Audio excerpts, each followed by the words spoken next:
Ito, mainit na balita. Ito, sa mga nag-aabang ng naturalization ni Benny Boatwright, may update dyan ng SBP kung ano nga bang balita sa naturalization ni Boatwright na 2024 pa na i-apply. Tutukan ang update na yan.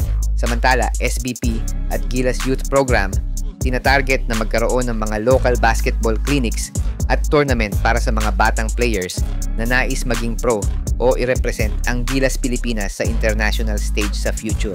Pero bago yan, like and subscribe lang mga kabady para sa latest basketball news and highlights.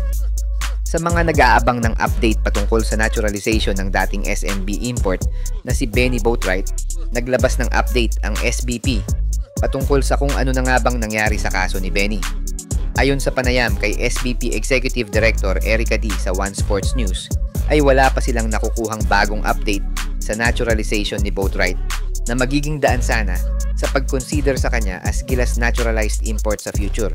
Isa nga daw sa mga nagpapatagal sa proseso nito ay out of session ang Kongreso ng Pinas, at dahil busy ang Pilipinas sa midterm elections ngayong May, ay baka daw sa June pa bumalik ulit ang session sa Senado para asikasuhin ang mga naturalization case na matagal nang naipasa ng SBP. Dagdag pa nga dyan na maaari daw mag-reshuffle ang committee sa Congress dahil sa eleksyon, at inaasahan daw na tatagal pa ng ilang buwan bago maasikaso ang naturalization ni Boatwright. Ipinasa ang mga naturalization documents ni Benny Boatwright last 2024.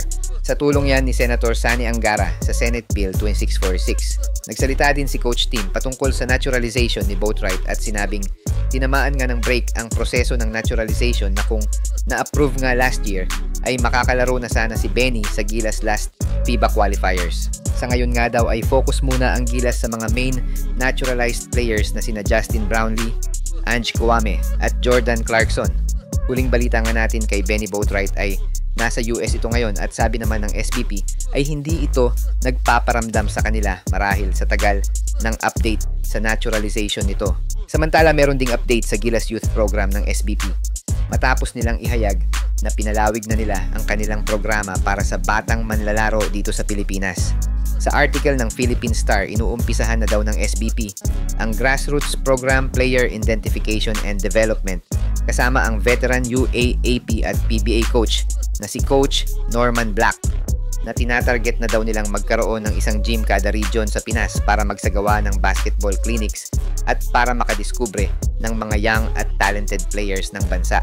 Tinatarget din daw ng SBP na magkaroon ng sariling local Philippine tournaments para mabigyan ng tsansa ang mga local players na ipakita ang kanilang talento, at kung sila ay pala rin makasama sa Gilas lineup program o maging pro sa PBA. Isa nga daw itong paraan ayon kay Coach Norman Black para mas lumawak pa ang larong basketball sa Pilipinas, at para daw talaga ito sa mga batang Pinoy para makaiwas sa masamang bisyo at mag-focus na lang sa sports gaya ng basketball.